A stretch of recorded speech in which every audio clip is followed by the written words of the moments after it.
There's quite a nice link between the last concert we gave, where we performed Rossini's Stabat Mater, and the next concert, which is Verdi's Requiem, another great choral piece from the Italian 19th century. Because when Rossini died in 1868, Verdi had the idea of assembling a requiem for him. So Verdi went to his publisher, Ricordi, and suggested that they put together a committee and ask 12 composers, plus Verdi, making 13, to write a movement each as a requiem for Rossini. And the idea was it was to be performed on the anniversary of Rossini's death. Now, everything went swimmingly. The composers wrote their pieces. They actually gave the pieces for free, and the idea was that they would contribute to the performance. And we got quite near the performance when things went wrong. There was talk of delaying it. There was talk of where were they going to perform it. And Verdi, in quite an angry letter, said, "I'm not having any delay. It must be performed when I say so, and I don't want that conductor conducting it." So at that point, the whole project floundered. And until the 1970s, when a musicologist found the manuscripts and put together the piece as it had been written, this piece then, the Requiem for Rossini, had remained unknown, as it were, except for the Verdi bit, because Verdi got his manuscript back, and I'll talk in a minute about what Verdi did with his bit. But you know, if we think about 12 composers writing in the 1860s in Italy, can we name any of them? And I do want to read them out because it's a fascinating list. Buzzoli, Bazzini, Pedrotti, Cagnoni, Ricci, Nini, Boucheron, Coccia, Gaspari, Platania, Rossi, and Mabellini.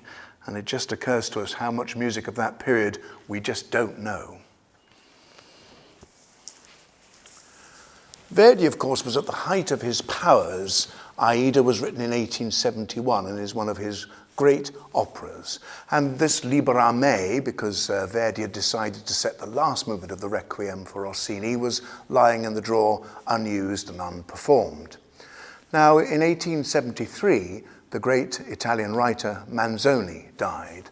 And Verdi was very moved by that death. He was a friend of Manzoni's. Manzoni was a very significant artist. The novel I Promessi Sposi is one of the great novels of the 19th century. Perhaps Manzoni is the Victor Hugo or the Dickens of Italy.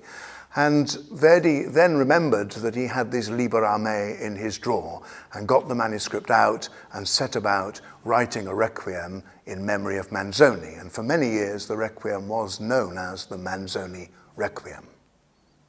I think when Verdi wrote his Libera Me, he was in a way showing off. It was going to be the last movement of this Requiem for Rossini.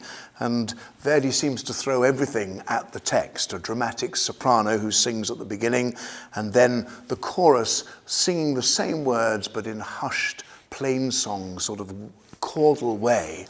And that's followed by the words Dies Irae, and that begins very turbulently and violently, the day of anger, the day of warning. And that's followed by then a very quiet section where the soprano sings above the unaccompanied chorus, singing the words Requiem Aeternam. And then the whole thing is finished off by a very giant fugue. Now, having mentioned those words Requiem Aeternam and Dies Irae, you'll probably realize that those words crop up much earlier in a Requiem Mass. In fact, the first movement is the Requiem Aeternam text. And so Verdi was able to take music he'd already written for his Libera Me and use it earlier on in the piece. And that gives the piece a sense of wonderful unity. So music that you hear at the beginning comes in the final movement. The Dies Irae movement begins with crashing chords. And if you listen to a recording of the original Libera Me, those chords aren't there. So Verdi is rather subtly rewriting the Libera Me movement that he had written already. And then at the end, as I say, we get this fantastic fugue. Now, I always think we don't associate fugue with Verdi. He's an opera composer after all.